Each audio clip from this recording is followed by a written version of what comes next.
नमस्कार विद्यार्थी मित्रो, आमचे YouTube channel science and education corridor यामध्ये आपले सर्वांचे स्वागत. BEd CET मार्च 2026 या अनुषंगाने आपण व्हिडिओ पाहत आहोत. 100 गुणांची सराव प्रश्नपत्रिका भाग 4 आज आपण पाहणार आहोत. यापूर्वी आपण 3 भाग प्रदर्शित केले आहेत. आज 4था भाग आपल्याला पाहायचा आहे. तर चला करूया व्हिडिओला सुरुवात. तत्पूर्वी आपण जर चॅनलवरती नवीन असाल तर चॅनलला सबस्क्राईब करा. तसेच व्हिडिओ आवडल्यास नक्कीच मित्रपरिवारामध्ये शेअर करा.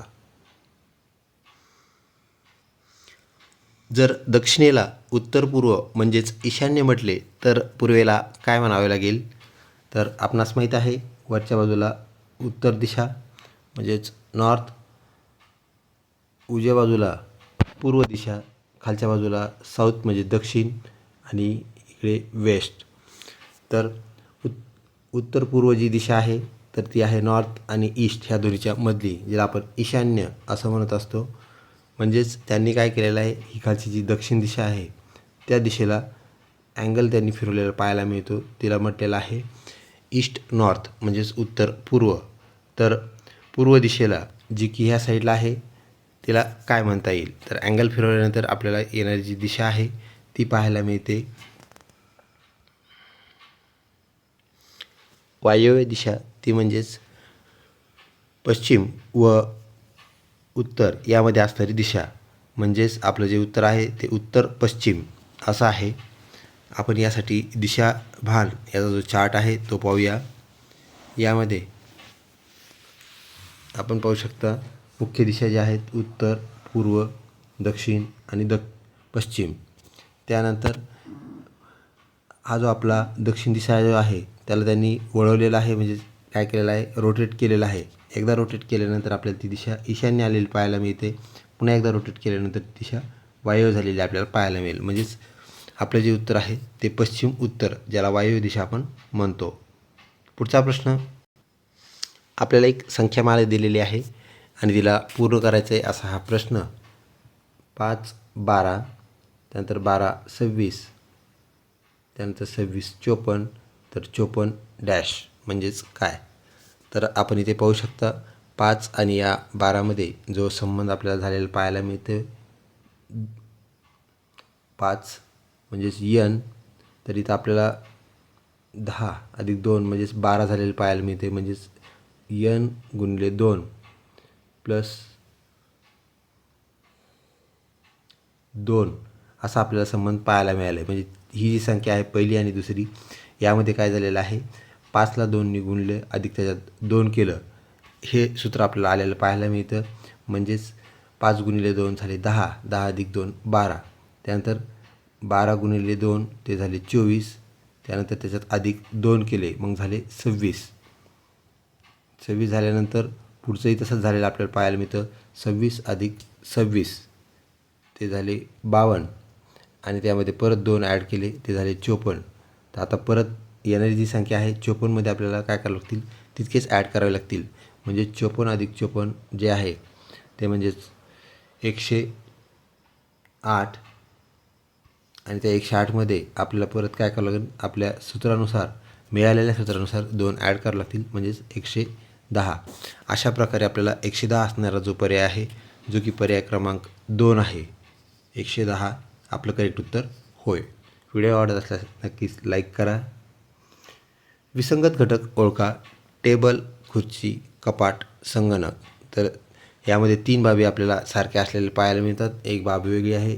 टेबल, खुर्ची आणि कपाट ह्या तिन्ही ज्या बाबी आहेत त्या आहेत फर्निचर, म्हणजे फर्निचर असणारे ह्या घटक आहेत. तर संगणक ही मशीन आहे किंवा वेगळा असलेला घटक होय. तर आपलं जे करेक्ट उत्तर आहे ऑप्शन 3 संगणक हे होय. पुढचा प्रश्न, 4 9 16 25 या अंकमालिकेत जी आगामी येणारी संख्या आहे, म्हणजेच प्रश्नचिन्हाच्या जागी कोणती संख्या येईल असा हा प्रश्न. तर इथं क्रमशः ज्या येणाऱ्या संख्या आहेत त्या आपल्याला वर्गसंख्या आलेल्या पाहायला मिळत आहेत. म्हणजेच अशा प्रकारचं सूत्र आपल्याला इथं मिळतं आहे. तर यामध्ये 2चा वर्ग जो आहे तो आहे 4, त्यानंतर 9 जो आहे 3चा वर्ग आहे तो, त्यानंतर 4चा वर्ग आहे 16, 25 जो आहे 5चा वर्ग आहे. येणारी जी संख्या आहे तर मग ती आपलं जी क्रमशः संख्या आहे 6चा वर्ग तो असणार आहे, तो म्हणजेच काय असेल तर 36. तर आपलं उत्तर 36 आहे, जे की ऑप्शनमध्ये आपल्याला क्रमांक 2 इथे असलेलं पाहायला मिळतं. 36 आपलं करेक्ट उत्तर होय. एका सांकेतिक भाषेत ए म्हणजेच 1, ACE बरोबर 9, तर त्याच भाषेत ART बरोबर किती असेल? तर आपणास माहीत आहे, सर्वप्रथम आपल्याला ज्यावेळेस परीक्षेमध्ये कोरा पेपर मिळणार आहे, आपल्याला काय करायचं आहे, ए ते झेड जे अक्षर आहेत अल्फाबेट्स, त्यामध्ये आपल्याला त्यांना नंबरिंग करायचं आहे. त्यानंतर एक नंबरिंग इन्व्हर्ट पण करून घ्यायचं आहे, म्हणजे उलटंसुद्धा 1 ते 26 आणि 26 ते 1 दोन्हीकडून नंबरिंग झाल्यानंतर यावरच्या आधारित जे आपल्याला 4 ते 5 प्रश्न जे येणार आहेत ते आपल्याला सोडवायला सहजपणे काय होतील, सोपे जातील, सोडवता येतील. तर यामध्ये त्यांनी अनुअंक ज्याला म्हणत असतो आपण, अक्षराचे जे अंक आहेत त्यानुसार आपल्याला इथे सांकेतिक एक कोड तयार केलेला आहे. ए म्हणजे 1 आहे, तर ACEमध्ये आपल्याला माहीत आहे ए म्हणजे काय, 1, सी जे आहे ते म्हणजेच 3 आणि ई जे आहे ते म्हणजेच 5व्या नंबरचं अक्षर. या तिघांची जर बेरीज केली तर ती बेरीज त्यांनी तर ऑलरेडी आपल्याला दिलेली आहे, ती म्हणजेच 9. तर परत आपल्याला काय केलेलं आहे, त्यांनी एक शब्द सांगितला आहे, तो म्हणजेच 8. या शब्दाला आपल्याला कसं लिहिता येईल, तर आपल्याला माहीत आहे ए जे आहे ते 1 नंबरला आहे, आर अक्षर जे आहे तर ते 18 नंबरला आहे आणि टी अक्षर हे काय आहे 20 नंबरला. म्हणजेच आपल्याला ह्या तिघांची बेरीज करावी लागेल, तर ती होईल 18 आणि 1 19 आणि 19 अधिक 20 आपल्याला केल्यानंतर जे उत्तर मिळेल आपल्याला ते म्हणजेच काय आहे 39 म्हणजेच 39. तर 39 आपलं करेक्ट उत्तर होय. अशा प्रकारे आपल्याला हे अनुअंकावर आधारित प्रश्न जे आहेत, म्हणजेच अक्षराच्या अंकावर जे आधारित प्रश्न आहेत ते सॉल्व करायचे आहेत. त्यामध्ये आपल्याला सर्वप्रथम त्यांचं जे सिक्वेन्स आहे तो पाहायचा आहे. सिक्वेन्स कुणीकडून कुणीकडे जात आहे, 1कडून 26कडे तो जातो आहे का 26कडून 1कडे येतो आहे, हे आपल्याला पाहावं लागेल. ऑप्शन 3 39 करेक्ट उत्तर होय. पुढचा प्रश्न, सहसंबंध या घटकातून दगड कठीण तर कापूस कसा, म्हणजेच सहसंबंध आपल्याला इथे सांगायचा आहे दिलेल्या ऑप्शन्समधून. दगड जर कठीण असेल, हार्ड असेल, तर कापूस कसा असतो, तर तो असतो सॉफ्ट म्हणजेच मऊ. तर ऑप्शन 3 आपलं करेक्ट उत्तर होय. तर आपल्याला माहिती आहे कोणतेही जे पदार्थ आहेत त्या पदार्थाचे जे कण असतात ते किती मॉलिक्युलर, त्यांचं जे डिस्टन्स आहे किती कमी आहे यावरून त्याचा घट्टपणा ठरत असतो. तर दगड त्याचे मॉलिक्युल एकदम खेटून असतात हे लक्षात घ्या, आणि खेटून मॉलिक्युल असल्यामुळे काय होतं, ते आपल्याला जास्त घट्ट असलेला पाहायला मिळतो. तर कापूस हा सुद्धा स्थायूच आहे, परंतु त्याचे कण जे आहेत ते थोडे मोकळे आहेत, त्या कणाकणामध्ये थोडा अंतर असलेलं आपल्याला पाहायला मिळतं. त्यामुळेच कापूस काय असतो आपल्याला मऊ असलेला पाहायला मिळतो. ऑप्शन 3 कापूस जो आहे त्याचा संबंध मऊ या घटकाशी होय. विसंगत जोडी ओळखा म्हणून आपल्याला दिलेलं आहे. काही जोड्या आपल्याला इथे दिलेल्या आहेत, त्यापैकी एक जोडी ही वेगळी आहे, तर ती जोडी कोणती असा हा प्रश्न. 12 144, 13 169, 15 225, 16 250. विद्यार्थी मित्र, सर्वप्रथम आपल्याला ज्या वर्गसंख्या आहेत त्याबद्दल आपण बोललेलो आहोत, त्या म्हणजेच 1 ते 30 असणारे जे वर्ग आहेत आपल्याला उद्गत असायला पाहिजेत, म्हणजेच पाठ असायला पाहिजेत.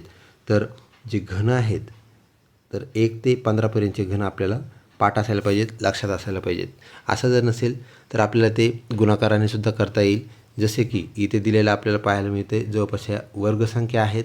तर 12चा जो वर्ग आहे तो 144 आहे, त्यानंतर 13चा वर्ग 169, त्यानंतर 15चा वर्ग 225, परंतु 16चा वर्ग हा 250. इथे 250ची जोडी दिलेली आहे, 16 250, तर तो 250 नसून तो आपल्याला 256 असलेला पाहायला मिळतो. तर आपल्याला माहिती आहे जर वर्ग आपले पाठ नसतील, लक्षात नसतील, तर आपल्याला 16चा वर्ग करून पाहावा लागेल. तर 16 गुणिले 16 आपण केलं की लगेच आपल्याला जे 256 आहे ते आलेलं पाहायला मिळेल. परीक्षेत हा गुणाकार आपल्याला आकडेमोड पद्धतीने करावा लागेल, ही बाब आपण लक्षात ठेवा. तर ऑप्शन जो आहे आपला यामध्ये 16 250 म्हणजे पहिला जो ऑप्शन आहे आपला करेक्ट उत्तर होय. पुढचा प्रश्न, सांकेतांक विसंकेतांक म्हणजेच कोडिंग डिकोडिंग या घटकातून आलेला आपल्याला पाहायला मिळतो. त्यामध्ये एका सांकेतिक भाषेमध्ये जर कावळ्यांना बगळा म्हटले, म्हणजे कावळे आता कोण झालेत, बगळे झालेत, बघ्यांना हंस म्हटलेलं आहे, हंसांना मोर म्हटलं आहे, मोराला हरियाल म्हटलं आहे, जो की हरियाल आहे त्याला साळुंकी म्हटले आहे. तर अशा प्रकारे आपल्याला काय केलं, त्यांनी एक कन्व्हर्जन दिलेलं आहे आणि त्यामध्ये शेवटी प्रश्न विचारला आहे. तर महाराष्ट्राचा राज्यपक्षी कोणता? महाराष्ट्राचा राज्यपक्षी कोणता हे आपल्याला माहीत पाहिजे. तर तो आहे हरियाल, ज्याला आपण ग्रीन पिजन असं म्हणतो. तर इथे ग्रीन पिजनला काय म्हटले ते आपलं करेक्ट उत्तर होय. तर इथं हरियालला साळुंकी असं म्हटलं आहे. म्हणजेच आपण हे कन्व्हर्जन पाहताना पुढचे जे घटक असतात त्यावर लक्ष ठेवणं गरजेचं आहे. इथं हरियाल हा साळुंकी आहे, तर आपला राज्यपक्षी मग कोण असणार आहे? तर तो हरियाल नसणार आहे, हे लक्षात घ्या. ह्या वाक्यानुसार काय आहे ते आपल्याला सांगायचं आहे. तर त्या वाक्यानुसार आहे आपलं साळुंकी. ऑप्शन 3 करेक्ट उत्तर होय. पुढचा प्रश्न, एका सांकेतिक भाषेत जर BA म्हणजे ज्याला आपण बाबा असं म्हणूया, बाबा हा शब्द 2-1 असा लिहिला, तर काका हा जो शब्द आहे तो आपण 1-1 असा लिहिला, तर नाना हा शब्द कसा लिहायचा, असा हा प्रश्न. तर अल्फाबेट सिरीजवर आधारित असा प्रश्न आपल्याला आलेला आहे. तर इथं बाबामध्ये आपल्याला माहीत आहे दुसरं अक्षर, पहिलं अक्षर, परत दुसरं अक्षर, परत पहिलं अक्षर, असं करून जो तयार झालेला आपल्याला अंकमालिका आहे किंवा अंकांचा जो समूह आहे तो आपल्याला 2-1 असं तयार झालेलं पाहायला मिळतो. म्हणजेच 2-1 कसं तयार झालं, ते बीचा नंबर आहे 2, एचा नंबर आहे 1, त्यानंतर परत बी 2 आणि 1. इथंसुद्धा तेच झालेलं आहे. के जे अक्षर आहे आपल्याला माहिती आहे अल्फाबेट सिरीजमध्ये ते आहे 11 नंबरला, त्यासाठी आलेलं आहे 1-1. म्हणजे हे पहिले 1-1 जे आहेत ते केसाठी आलेले आहेत.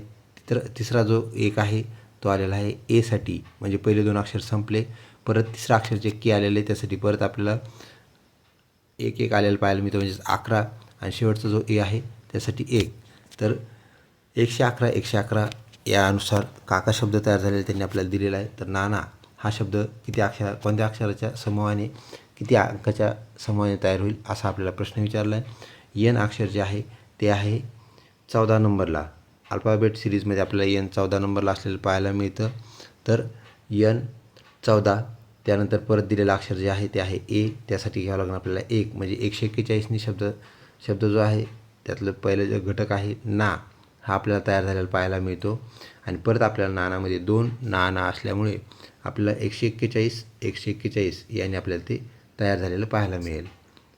तर अशा प्रकारे आपल्याला 141 असलेला जो आपला पर्याय आहे तो आहे ऑप्शन नंबर 2. पुढचा प्रश्न, एप्रिल 30 तर ऑगस्ट काय? परत एक सहसंबंध या घटकातून आलेला प्रश्न. एप्रिलचा संबंध जर 30शी निगडीत असेल तर ऑगस्ट जे आहे हे इथं डॅश म्हणजे उत्तरातून आपल्याला शोधायचं आहे. तर आपल्याला माहीत आहे एप्रिल हा 30 दिवसांचा महिना असतो. तर ऑगस्ट आपल्याला 31ला पाहायला मिळतो. 31चा म्हणजेच ऑप्शन 4 करेक्ट उत्तर होय. पुढचा प्रश्न, जर पेपर हा जो शब्द आहे म्हणजे PAPER याला जर आपण SBTF असं जर लिहिलं, तर पेन्सिल या शब्दाला आपण कसं कोडिंग कराल? सर्वप्रथम आपल्याला यातील संबंध पाहावा लागेल. तर पहिलं जे अक्षर आहे पेपरचं ते आहे P. त्यानंतर इकडचं जे पहिलं अक्षर दिलेल्या शब्दामधलं आहे ते आहे यस. विद्यार्थी मित्रो, दिलेला शब्द जो आहे तो QBQFS असा तो असणं अपेक्षित आहे, गरजेचं आहे. तर चला पाहूया आपला पेपर कसा त्याच्यासोबत ॲडजस्ट होतो. तर पेपर जो आहे, पेपर याचं जर QBQFS असं झालं असेल तर आपण पाहू शकता P त्याच्यासाठी आलेलं अक्षर जे आहे ते आहे Q. म्हणजेच P आणि Q हे लगतचे अक्षर आहेत. त्यानंतर AB म्हणजे 1 नंबरचा A, 2 नंबरचा B. त्यानंतर परत P आला, म्हणजेच पहिल्या Pसाठी जो Q आला इथं Qसुद्धा परत आलेला आहे. त्यानंतर Q, त्यानंतर Eच्या नंतरचं येणारं अक्षर जे आहे ते आहे F. तर इथे सुद्धा F आलेलं पाहायला मिळते आणि R नंतर S. म्हणजेच आपले जे अक्षर आहेत ते कसे आलेले आहेत, लगतचे अक्षर आपल्याला आलेले पाहायला मिळतात. तर त्याप्रमाणे आपल्याला काय करायचं आहे, पेन्सिल शब्द डिकोड करायचं आहे. पेन्सिलसाठी आपल्याला माहिती आहे पहिलं अक्षर जे आलेलं आहे पी आलेलं आहे, तर त्या पीच्या लगतचं अक्षर जे आहे ते क्यू, ई नंतर असणारं अक्षर जे आहे तर ते आपल्याला एफ 6 नंबरचं अक्षर, त्यानंतर एन जे की आत्ताच आपण पाहिलं होतं ते आहे 14 नंबरचं अक्षर, त्यानंतर येणारं जे अक्षर आहे ते अक्षर आपल्याला इथं घ्यावं लागेल. तर ते म्हणजेच ओ, आणि ओ नंतर आपल्याला इथे सीसाठी असलेलं अक्षर जे आहे ते डी, त्यानंतर आयसाठी असलेलं अक्षर आहे जे, आणि एलसाठी अक्षर असलेलं आहे तर एन.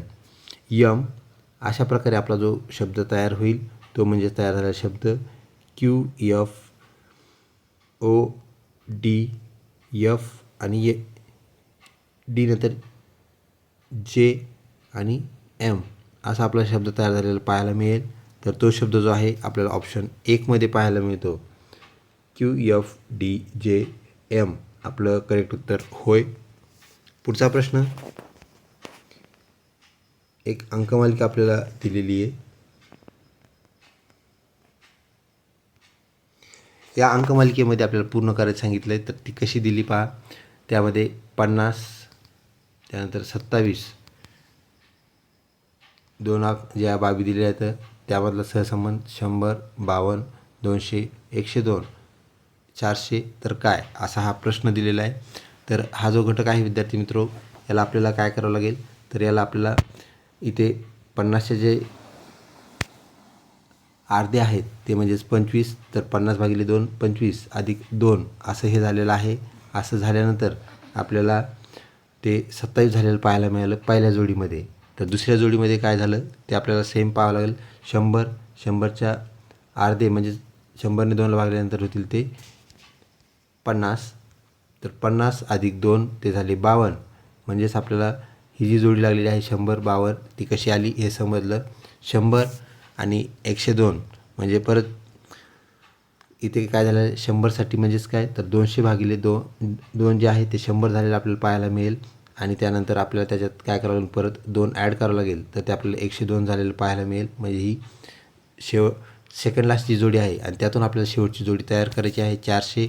इथेच होईल, त्याला 2ने भागावं लागेल, ते होईल 200.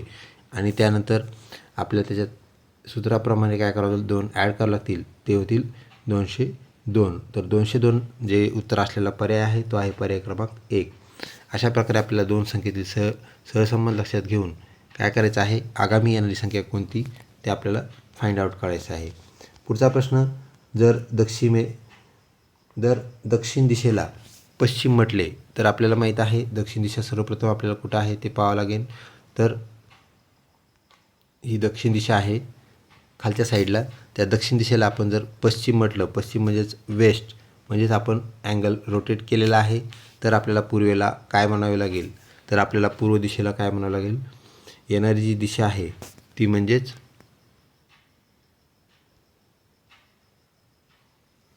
दक्षिण म्हणावे लागेल. कारण अँगल जो रोटेट झालेला आहे त्या अँगलप्रमाणेच आपल्याला परत अँगल रोटेट करावे लागेल. तर साऊथचं काय झालं होतं, साऊथचं झालं होतं वेस्ट. तर आता आपल्याला विचारलं त्यांनी वेस्टला तुम्ही ईस्टला काय म्हणाल, तर ईस्ट आहे ह्या साईडला, आणि तिला जर आपण अँगल परत फिरवला तर परत आपल्याला साऊथ आलेली पाहायला मिळेल. म्हणजे आपलं उत्तर परत एकदा जी अगोदर दिशा आपण काय केली रिनेम केली होती तेच उत्तर आपल्याला आलेलं पाहायला मिळेल. म्हणजेच आपलं उत्तर जे आहे ते दक्षिण दिशा होय. दक्षिण आपलं करेक्ट उत्तर आहे. आपल्याला एक अक्षर मालिका दिली, परत सोबतच्या मालिकेत दिलेले गाळलेले पद आपल्याला काय करायचं आहे, भरायचं आहे. तर AC आपल्या लक्षात आहे इथे AC म्हणजेच 1 आणि 3ची जोडी आहे. त्यानंतर EG 5 आणि 7ची जोडी, म्हणजेच अंकानुसार ज्या जोड्या आहेत त्याला आपण त्याच्या अनुअंक असं म्हणतो I आणि K. तर या आगामी येणारी जोडी कोणती आहे हे आपल्याला सांगायचं आहे. तर आगामी येणारी जी जोडी आहे ती म्हणजेच आपल्याला IK. यासाठी आपण जी सिरीज आहे ती आपल्याला पाठ ठेवायची आहे. IK म्हणजेच I आणि Kमध्ये जे अक्षर आपण ड्रॉप केलेलं आहे त्यानंतर येणारं जे अक्षर आहे K नंतर ते आहे L, त्याला पण आपल्याला ड्रॉप करावं लागेल आणि घ्यावी लागेल पुढची जोडी ती म्हणजेच M, आणि अजून एक अक्षर ड्रॉप करून O. तर आपलं आगामी येणारी जी जोडी आहे ती MO अशी तयार होईल. MO आपल्या उत्तर पर्यायामध्ये आपण पाहूया.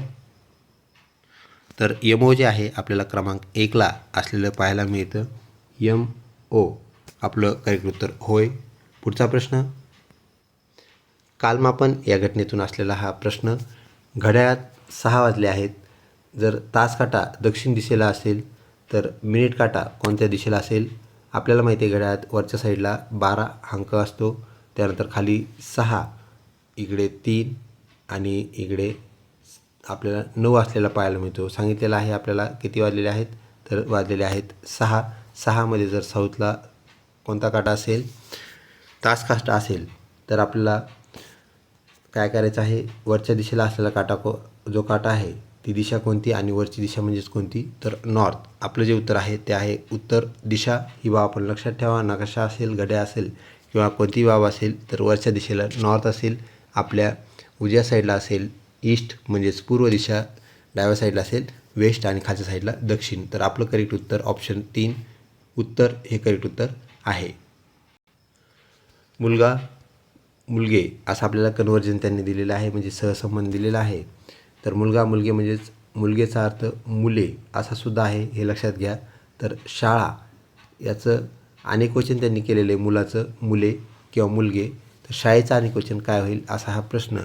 शाळेचं अनेकवचन होत नाही हे आपल्याला माहीत आहे, तर ते आहे ऑप्शन 1 परत शाळाच. शाळा आपलं करेक्ट उत्तर होय. आपल्या BEd CETमध्ये ग्रामर हा भाग नाही, ही गोष्ट लक्षात घ्या. परंतु हा प्रश्न आपल्याला ग्रामरमधून नाही आलेला, तर तो आलेला आहे आपला सहसंबंध, ज्याला आपण इंग्रजीमध्ये कोरिलेशन असं म्हणतो. तर कोरिलेशनमधून आलेला हा प्रश्न आहे, ही बाब लक्षात घ्या. मुलगा मुलगे म्हणजेच मुले, तर शाळाबरोबर काय, ऑप्शन 1 शाळाबरोबर शाळाच. हे आपल्याला संख्यात्मक वचन असलेलं पाहायला मिळतं, अनेक वचन. तर आपल्याला शाळांची संख्या सांगावी लागेल, 5 शाळा, 10 शाळा, 3 शाळा असं त्याचं अनेक वचन बनल. ऑप्शन 1 शाळा करेक्ट उत्तर होय. पुढचा प्रश्न, अंधार दिवा तर तहान काय? तर अंधार पडल्यानंतर आपल्याला दिवा लागतो, तर तहान लागल्यानंतर आपल्याला काय लागेल असा हा प्रश्न. तर आपल्याला तहान लागल्यानंतर लागेल पाणी, म्हणजेच ऑप्शन 2 आपलं करेक्ट उत्तर होय. आपल्याला लागेल पाणी, म्हणजेच ऑप्शन 2ला आपल्याला इथे क्लिक करावं लागेल आपल्या ऑनलाईन एक्झाममध्ये. आपल्या BEd CET जी आहे ती ऑनलाईन असते, आपल्याला फक्त टॅप करायचं असतं. प्रत्येक जी आपली ऑप्शन आहेत त्या ऑप्शन पुढे आपल्याला असा सर्कल असलेला पाहायला मिळतो. आपल्याला नुसतं त्या सर्कलला काय करायचं असतं, टॅप करायचं असतं आणि त्याला टॅप केलं की आपलं उत्तर काय होतं, नोंदवलं जातं. ही बाब आपण लक्षात ठेवा. तर आपला जो ऑप्शन इथं आहे तहानसाठी असणारा येणारा ऑप्शन काय असणार आहे, तर तो असणार आहे पाणी, म्हणजे ऑप्शन 2ला आपण इथं क्लिक केलं आहे. ऑप्शन 2 आपलं उत्तर आहे. पुढचा प्रश्न, लेटर सिरीजमधून M बरोबर 13 म्हणजे यमचा अनुअंक 13 आहे, यम अक्षर 13 नंबरला आहे. त्यानंतर आत्ताच आपण पाहिलेलं अक्षर EN जे आहे ते 14 नंबरला. त्यानंतर ए जे आहे 1 नंबरचं अक्षर, T 20 नंबरचं. तर मॅट काय होईल, 34 होईल. म्हणजेच काय केलं त्यांनी इथं व्हायले काय ते आपल्याला दिलेलं आहे. ह्या तिघांची आपल्याला बेरीज जर आपण केली म्हणजे 13 अधिक 1 अधिक 20, तर ती जी आहे आपल्याला 34 आलेली पाहायला मिळते. आणि 34 त्यांनी दिलेलं आहे, म्हणजेच काय, तर ही बेरीज आहे. आपल्याला त्यांची बेरीज करायची असं त्यांनी इथं आपल्याला पहिल्या शर्तीमध्ये सांगितलेलं आहे. जर मॅट शब्द 34ने तयार होईल तर वॅक्स हा शब्द कितीने तयार होईल. आता आपल्याला Wचा जो अनुअंक आहे तो, त्यानंतर एचा जो अनुअंक आहे तो आणि X यांची आपल्याला काय करावं लागेल, बेरीज करावं लागेल. तर ह्याचं जे लोकेशन आहे त्याप्रमाणेच आपल्याला ते ह्यात कशा करायचं, आपल्या अनुअंक शोधायचे आहेत. तर अनुअंकाकडे आपण जाऊया. विद्यार्थी मित्रो, आपल्याला इथे शब्द जो तयार करायचा आहे तो आहे वॅक्स, म्हणजे WAX. तर W जो आहे तो आहे 23 नंबरला. त्यानंतर ए जो शब्द आहे, ए जे अक्षर आहे ते आहे 1 नंबरला, 1 क्रमांकाचं अक्षर आहे ते. आणि X जो आहे, तर X जो आहे 24 या क्रमांकाचा अक्षर आहे, म्हणजेच 24 अधिक 24 ते होईल 48. तर आपलं जे उत्तर आहे ते 48 आपल्याला शोधावं लागेल. आपल्या ऑप्शनमध्ये किती क्रमांक आला आहे, तर 48 म्हणजेच पर्याय 2 आपलं करेक्ट उत्तर होय.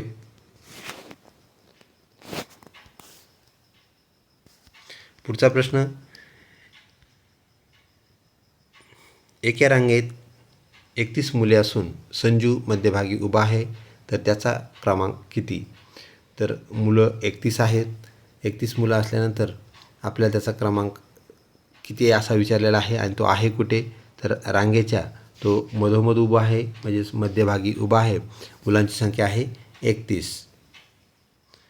मध्यभागी असणाऱ्या मुलांचा क्रमांक काढण्यासाठी आपल्याला एक सूत्र असलेलं पाहायला मिळते.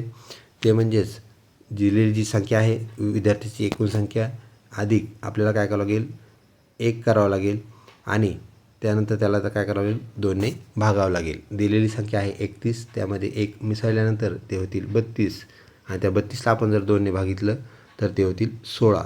म्हणजेच संजू जो आहे मध्यभागी उभा असलेला मुलगा 16 क्रमांकावर तो असणार आहे. तर ऑप्शन 2 16 आपलं करेक्ट उत्तर होय. पुढचा प्रश्न विद्यार्थी मित्र,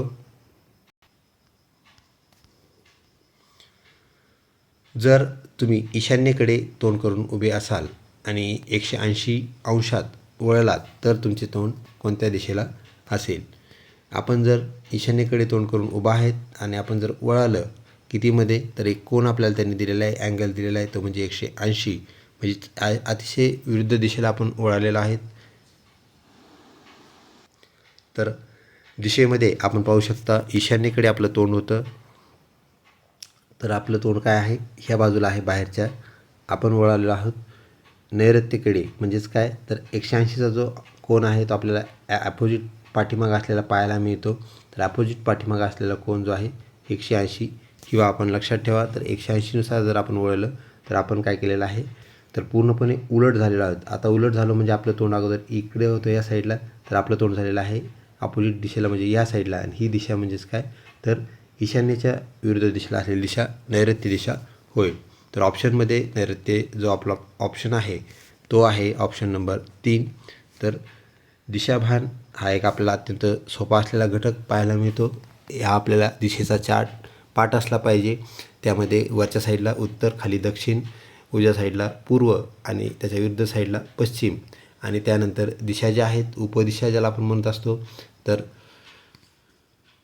आग्नेय आपल्याला दक्षिण पूर्वेच्यामध्ये आलेले पाहायला भेटते. आग्नेय, ईशान्य, वायव्य आणि नैऋत्य अशा प्रकारे आपल्या ह्या 4 उपदिशा, आणि त्यानंतर अजून 2 दिशा आहेत, ती म्हणजे एक वरची दिशा आणि एक खालची दिशा. अशा एकूण आपण म्हणतो 10 दिशा आहेत. 10ही दिशेला फिरणे हा आपल्याला वाक्यप्रचार माहीत असेल. तर याप्रमाणे आपण 8च दिशा आपल्याला महत्त्वाच्या आहेत. वरची दिशा आपल्याला कधी विचारली जात नाही आणि खालचीसुद्धा दिशा विचारली जात नाही, ही बाब लक्षात ठेवा. तर जर आपण मुख्य दिशा आणि उपदिशा जे म्हणतो त्या आपण लक्षात ठेवाव्यात. आपल्याला अजून एक संख्या मला दिलेली आहे. दिलेली संख्या मला पूर्ण करा. यामध्ये 4 18, 5 27, 6 38 आणि 7 डॅश म्हणजे येणारी संख्या आपल्याला काय करायची आहे, सांगायची आहे. तर प्रथमतः पाहिल्यानंतर आपल्याला यामध्ये सिक्वेन्स 4चा वर्ग आणि असं काही असलेलं पाहायला मिळत नाही. तर यामध्ये आपल्याला एक संबंध पाहायला मिळतो, तो म्हणजे 4चा वर्ग किती आहे, तो आहे 16. आणि त्यानंतर त्याच्यामध्ये काय केलं त्यांनी, 2 ॲड केले, ते झाले 18. असा संबंध आपण आहे का पाहूया. तर 4चा वर्ग 16 अधिक 2 18. त्यानंतर ह्या संख्येत जर तो संबंध लागला तर त्याप्रमाणे आपल्याला ते करता येईल. म्हणजेच 5चा वर्ग आपल्याला परिचित आहे, तो आहे 25 अधिक 2, तर ते झालं 27. म्हणजे हा संबंध आपल्याला इथं दुसऱ्या संख्येत लागलेला पाहायला मिळतो. 3 नंबरची जी संख्या जोडी आहे त्यामध्ये 6चा वर्ग आहे 36 अधिक 2, म्हणजेच झाले ते 38. म्हणजे हा आपला जो सिक्वेन्स आहे तो करेक्ट आहे. तर आता आपल्याला 7चा वर्ग अधिक 2 असं करावं लागेल. म्हणजे यामध्ये आपल्याला काय करायचं आहे, n² + 2 आणि येणारी आपली काय असेल, उत्तर असेल. तर आता इथं n जी आहे आपली ती आहे 7. 7चा वर्ग आहे 49 म्हणजेच 49. त्याच्यात अधिक 2 करावे लागतील आपल्याला, ते होतील 51 म्हणजे 51. आणि 51 जो ऑप्शन आपला आहे तो आपल्याला पाहायला मिळतो ऑप्शन क्रमांक 3. याप्रमाणे आपल्याला ते सॉल्व करायचं आहे. पुढचा प्रश्न अक्षरमालिकेसंदर्भात प्रश्न दिलेला आहे. AB म्हणजेच काय केलं त्यांनी, पहिलं आणि दुसरं अक्षर घेतलेलं आहे. त्यानंतर DE म्हणजे चौथं आणि ते 5वं अक्षर असलेलं आपल्याला पाहायला मिळतं. GH म्हणजेच 7 क्रमांकाचं अक्षर आहे ते, आणि EH जो आहे कॉन्सिक्वेंट अक्षर म्हणजे शेजारचं अक्षर आहे. त्यानंतर आहे JK म्हणजेच 10 आणि 11 नंबर म्हणजे काकामधला तो K आहे, 10 11 नंबर. तर आगामी येणारं जे अक्षर आहे, एक अक्षर आपल्याला सोडून द्यावं लागेल. तर यल हे अक्षर ड्रॉप होईल आणि यम यन आगामी आलेले आपल्या अक्षरं पाहायला मिळतील. तर यम एन आपलं करेक्ट उत्तर होय, जे की क्रमांक आपल्याला 2ला असलेलं पाहायला मिळतं. पुढचा प्रश्न आपल्याला विसंगत शब्द ओळखायचे आहेत. यामध्ये पेरू, सफरचंद, वांगे आणि संत्री. तर यापैकी 3 नंबरचं जे आहे वांगे वेगळं आपलं ऑप्शन असलेला पाहायला मिळतो. पेरू हे फळ आहे, सफरचंद हे सुद्धा फळ आहे आणि त्यानंतर संत्री हे फळ आहे. वांगे मात्र ते फळ नाही, तर ती आहे फळभाजी. तर फळभाजी असलेला जो घटक आहे तो काय आहे, वेगळा घटक आपल्या इथे पाहायला मिळतो, म्हणजेच ही फळभाजी वेगळी होय.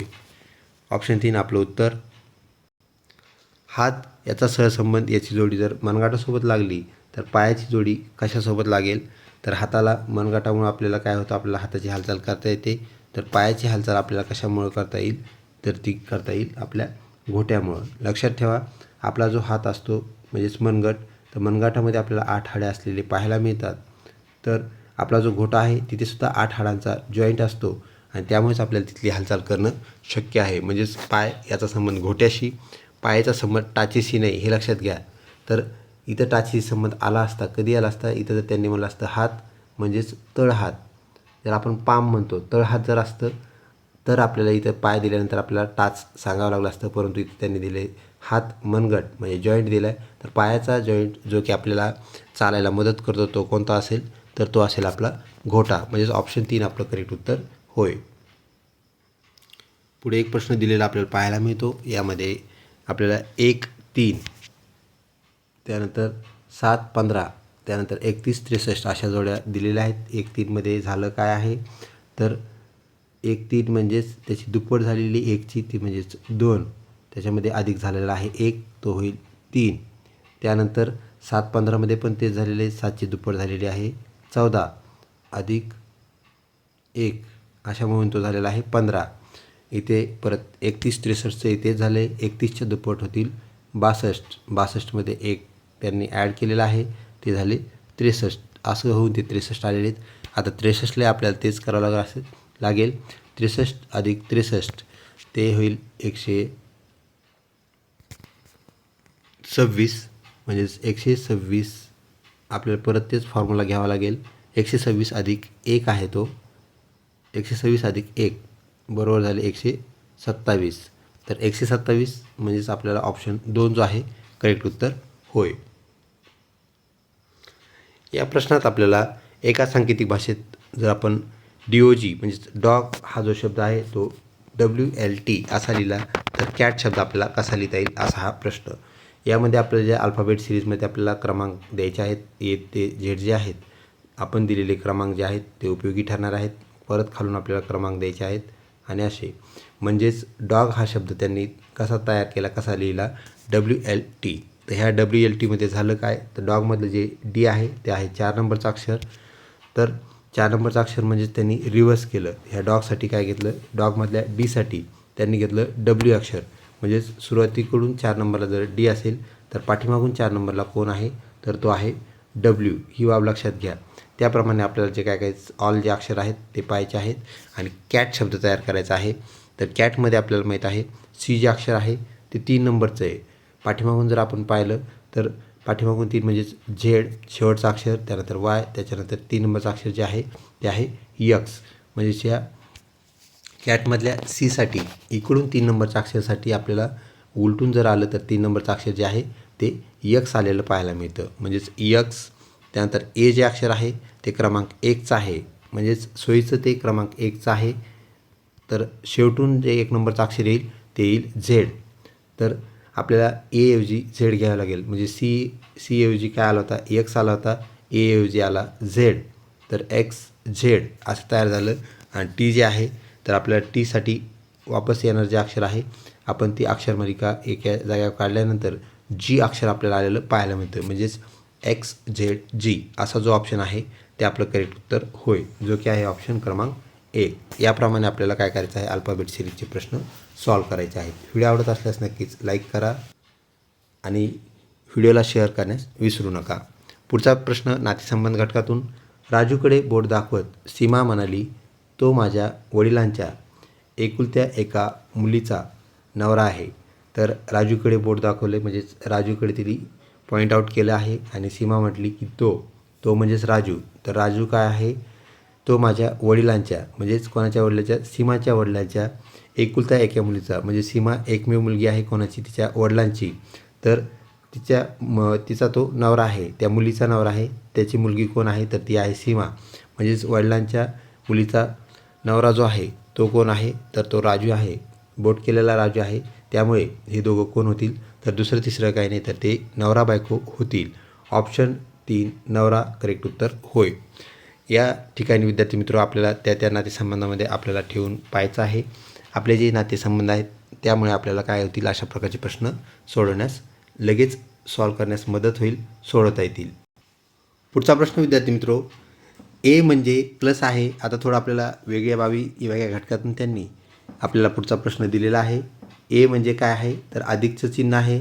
बी म्हणजे वजाचं चिन्ह आहे. सी म्हणजे गुणाकाराचं चिन्ह आहे. तर आपल्याला त्यांनी एक बाब दिली, तर सी, ए आणि बी ह्या अक्षरावरच्या ठिकाणी आपल्याला ते चिन्ह ठेवायचे आहेत. तर ए जे आहे, ए काय आहे, अधिक आहे. बी जे आहे ते काय आहे, ते निगेटिव्ह आहे, वजा आहे. आणि सी जे आहे ते गुणाकाराचं चिन्ह आहे. तर आता आपल्याला काय दिले, 10C म्हणजे 10Cच्या जागी आपल्याला त्याचं काय करायचं, ते चिन्ह ठेवायचं आहे. सी म्हणजेच काय आहे, तर ते आहे गुणिले. त्यानंतर आपल्याला काय करायचं आहे, दिलेला अंक जसा तसा 5. त्यानंतर दिलेला आहे 1 ए, आणि ए म्हणजेच काय आहे, तर ए म्हणजे अधिकचं चिन्ह आहे. जशाला तसं ते आपल्याला घेता येईल, तिथं अधिक करावं लागेल आपल्याला. आणि त्यानंतर जो आहे दिलेला आपल्याला तो म्हणजेच बी, आणि बी म्हणजे वजाचं चिन्ह आहे. तर बी म्हणजे वजा. तर 3 नंतर आपल्याला वजाचं चिन्ह लिहावं लागेल आणि वजा 2 असं करावं लागेल. 10 गुणिले 5 हे जे आहे ते काय होतील, तर ते होतील 50. त्यानंतर 50मध्ये आपल्याला 3 काय करायचे आहेत, ॲड करायचे आहेत. ते होतील 53. आणि त्या 53मधून आपल्याला 2 काय करायचे आहेत, वजा करायचे आहेत. म्हणजे 53मधून 2 वजा केल्यानंतर ते होतील 53मधून 2 वजा केल्यानंतर ते होतील 51. म्हणजेच 51 आपला आन्सर येईल, 52 नाही, 51. तर 51 जे आहे ते आन्सर जे आहे आपल्याला ऑप्शन 1ला पाहायला मिळते. म्हणजेच ऑप्शन 1 आपलं करेक्ट उत्तर होय, 51. अशा प्रकारे सहसंबंध लक्षात घेऊन आपल्याला हे अल्फाबेटिकल न्यूमरिकल जे छोटे छोटे प्रॉब्लेम्स येत असतात आपल्या परीक्षेमध्ये सॉल्व करावे लागतील. पुढचा प्रश्न विसंगत घटक ओळखायचा आहे. यामध्ये जानेवारी, मे, जुलै आणि नोव्हेंबर. तर जानेवारी जो आहे तो आपल्याला 31 दिवसांचा असलेला पाहायला मिळतो. मे 31 दिवसांचा असतो. जुलै हा महिनासुद्धा 31 दिवसांचा आहे. परंतु नोव्हेंबर हा महिना 31 दिवसांचा नाही, तो असतो 30 दिवसांचा. म्हणजे इतर 3 महिन्यांपेक्षा हा महिना कमी दिवसाचा आहे, 1ने. त्यामुळे हा आपलं करेक्ट उत्तर होय. ऑप्शन 4ला आपल्याला नोव्हेंबर पाहायला मिळतो. नोव्हेंबर आपला विसंगत घटक वेगळा शब्द आहे. पुढचा प्रश्न, यामध्ये 8 जसे 20, 8चा संबंध 20 सोबत आहे, तर 10चा संबंध कशासोबत येईल पर्यायामध्ये, असा प्रश्न दिलेला. तर आपल्याला इथं पाहिल्यानंतर लक्षात येईल ह्या काही वर्गसंख्या आपल्याला दिसत नाही आहेत. तर यामध्ये 8 जे आहे, तर 8 आणि 20 यामध्ये आपल्याला 8च्या जर आपण दुप्पट केलं, म्हणजेच काय केलं आपण 2n केलं, म्हणजे 8च्या दुप्पट ते होतील 16. त्यानंतर काय केलं, त्याच्यामध्ये जर आपण 4 ॲड करून पाहिले तर ते होतील 20. म्हणजे 4 ॲड केलेत आपण, ते झाले 20. ते 20 झाल्यानंतर आपला जो दुसरा घटक आहे तो म्हणजेच 10. तर 10च्या आपल्याला 2n करणं म्हणजेच काय करावं लागेल, तर 10 गुणिले 2 करावं लागेल, ते होईल 20. आणि त्यानंतर आपल्याला त्याच्यामध्ये काय करावं लागेल, तर अधिक 4 ते होतील 10. त्या अधिक 5 म्हणजे जवळपास हे 2.5 पट यायलेले. तर त्याला आपण असंही करता येईल आपल्याला, n × 2.5 म्हणजे 2.5 पट यायला येते. तर 8च्या 2.5 पट जे आहे ते आपल्याला 20 असलेलं पाहायला मिळतं. तर 10च्या 2.5 पट त्या 10च्या दुप्पट असतं 20. आणि 2.5 पटसाठी आपल्याला परत काय घ्यावं लागेल, 0.5 भाग घ्यावा लागेल. म्हणजे 10चा अर्धा भाग त्याला आपण म्हणूया, ते म्हणजेच 5. म्हणजे आपल्याला ते 25 झालेलं पाहायला मिळतं. म्हणजे 2.5 पट संख्या आपल्याला इथं दिलेली आहे. 8चं अडीच पट 20, तर 10चं अडीच पट हे 25 असलेलं आपल्याला पाहायला मिळतं. ऑप्शन जो आहे 1 25 आपलं करेक्ट उत्तर होय. कालच्या आधीचा दिवस बुधवार होता, तर उद्याच्या नंतरचा दिवस कोणता असेल असा हा प्रश्न. तर प्रश्नामध्ये आपण पाहू शकता, कालच्या आधीचा दिवस बुधवार असेल तर बुधवारनंतर येणारा दिवस म्हणजेच काय असेल तर गुरुवार. म्हणजे कालच्या आधीच्या दिवशी जर बुधवार होता तर काल गुरुवार असणार आहे. मग काल गुरुवार आहे तर आज काय असणार आहे, शुक्रवार असणार आहे.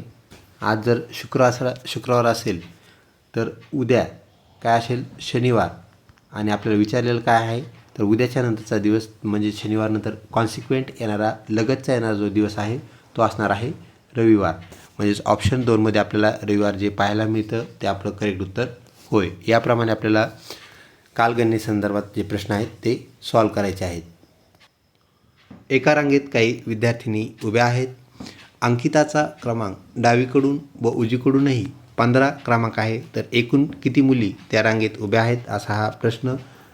तर n+n-1 यानुसार आपल्याला ते काढता येईल. तर n+n म्हणजेच काय तर 15वा क्रमांक आपल्याला सांगितलेला आहे, म्हणजे इकडून 15 तिकडूनसुद्धा 15 आणि त्याच्यामधून आपल्याला वजा काय करावं लागेल 1. तर 15 आणि 15 होतील 30, त्यातून वजा केल्यानंतर 1 आपल्याला मिळेल 29. म्हणजे एकूण 29 मुली त्या रांगेमध्ये आहेत. या संदर्भात असलेली ट्रिक आपल्याला माहीत आहे. आपण जे बोटं उलटे मोजत असतो ते म्हणजेच 10, त्यानंतर 9, त्यानंतर 8, 7 आणि 6 व 5. तर हे 6पर्यंत आपल्याला असलेले जे बोट आहेत त्याला आपण एक ट्रिक म्हणतो. आणि इकडचे 5 म्हणजे 6 अधिक 5, 6 अधिक 5 हे जे आहे ते होतात 11. परंतु आपल्या हाताला 11 बोटे नसतात. सेम हीच कंडिशन आपल्याला इथे झालेली पाहायला मिळते. म्हणून त्याचं सूत्र काय बनतं तर n+n-1. त्यामुळे आपल्याला ते 6वं बोट जे आहे आपल्या हाताच्या बोटामधील इथं मायनस करावं लागतं. ही आपण ट्रिक लक्षात ठेवा, ही बाब लक्षात ठेवा. याप्रमाणे आपलं जे उत्तर आहे आपल्याला 29 आलेलं पाहायला मिळतं ऑप्शन 3मध्ये. ते आहे म्हणजे ऑप्शन 3 आपलं करेक्ट उत्तर होय. व्हिडिओ आवडत असल्यास नक्कीच लाईक करा, मित्रपरिवारामध्ये शेअर करण्यास काहीच हरकत नाही. यापुढचा जो प्रश्न आहे तो आहे सामान्य ज्ञान या घटकातून कुठल्याही प्रकारची सूचना न देता प्रश्न क्रमांक आपल्याला पुढचा जो पाहायला मिळेल तो म्हणजेच 41. आणि त्यानंतरचा प्रश्न क्रमांक 71 जो आहे तो शिक्षक अभिव्यक्ती या घटकातील असतो. ही बाब या अनुषंगाने आपण लक्षात ठेवा. भारतीय संविधानाचे शिल्पकार म्हणून कोणास ओळखले जाते तर ऑप्शन 2 डॉक्टर बाबासाहेब आंबेडकर आपलं करेक्ट उत्तर होय. महाराष्ट्रातील सर्वात उंच शिखर कोणते तर ऑप्शन 3 कळसूबाई आपलं करेक्ट उत्तर आहे. महाराष्ट्रातील सर्वात उंच शिखर कोणते, कळसूबाई. सह्याद्री पर्वतरांगेतील सर्वात उंच शिखर कोणते हे जरी विचारलं तर त्याचंसुद्धा उत्तर जे आहे कळसूबाई आहे. ही बाब आपण लक्षात ठेवा. सह्याद्री पर्वताला पश्चिम घाट म्हणतो आपण, ही बाब लक्षात ठेवा. ऑप्शन 3 कळसूबाई महाराष्ट्रातील सर्वात उंच शिखर होय. सूर्यमालेतील सर्वात मोठा ग्रह कोणता तर सूर्यमालेतील सर्वात मोठा ग्रह ज्याला आपण इंग्रजीमध्ये ज्युपिटर असं म्हणतो तो गुरुग्रह होय. तर पृथ्वी हा एकमेव जीवसृष्टी असलेला ग्रह आपल्या सूर्यमालेत आपल्याला पाहायला मिळतो. मंगळ ज्या ग्रहावरती आपल्याला आयरन म्हणजेच काय फेरस जास्त प्रमाणात पाहायला मिळतं, म्हणजेच लाल माती त्यामुळे पाहायला मिळते. लाल मातीचा ग्रह लाल ग्रह म्हणून मंगळ परिचित आहे. त्यानंतर शुक्र जो आहे तर शुक्रला आपण इव्हिनिंग स्टार, मॉर्निंग स्टार म्हणजे सायतारा किंवा पहाट तारा म्हणतो. तसेच शुक्र जो आहे तो तेजस्वी असल्यामुळे आपण त्याला तारासुद्धा म्हणतो. ही बाब आपण लक्षात ठेवा. शुक्र जो आहे आपल्या सूर्यापासून 2 क्रमांकाचा असलेला ग्रह आहे.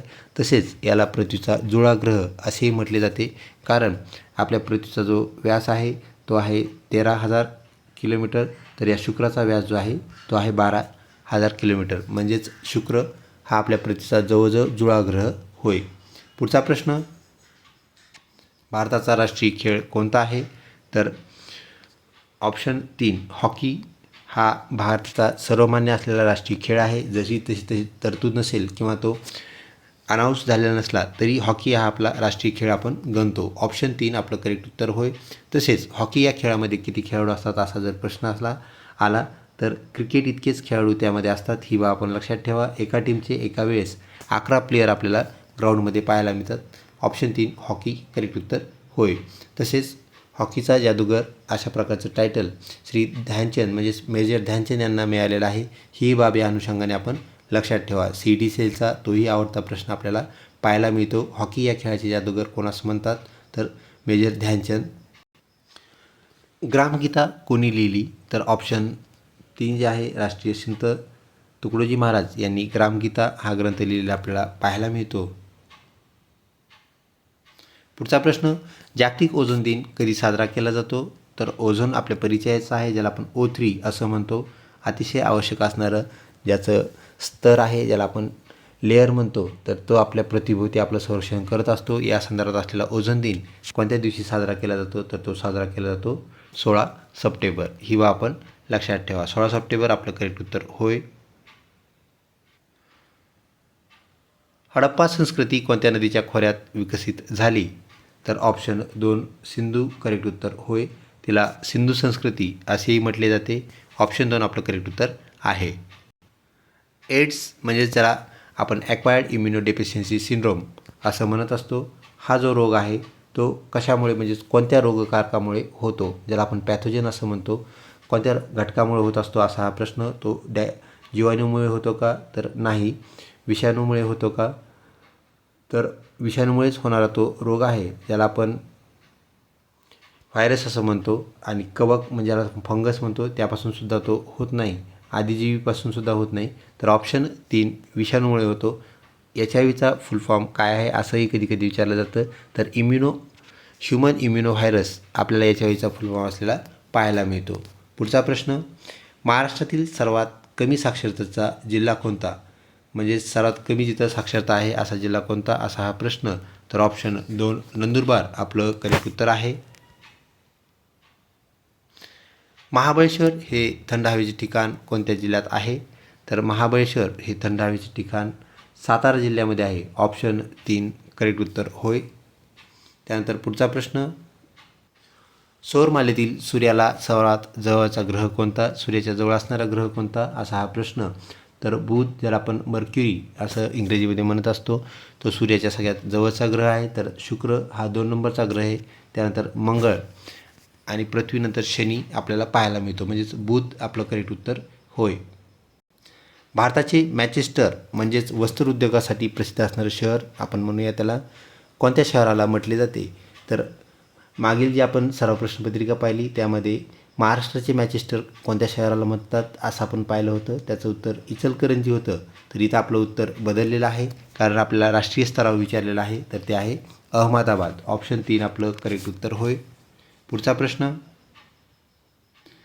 चिपको आंदोलन ज्याला आपण चिपको मुवमेंट असं म्हणतो, ही कशाशी संबंधित आहे? पाणी वाचवा, तर ही मुवमेंट पाणी वाचवाशी निगडीत नाही आहे. प्राणी संरक्षण याच्याशी सुद्धा निगडीत नाही आहे. प्रदूषण नियंत्रण हे सुद्धा नाही.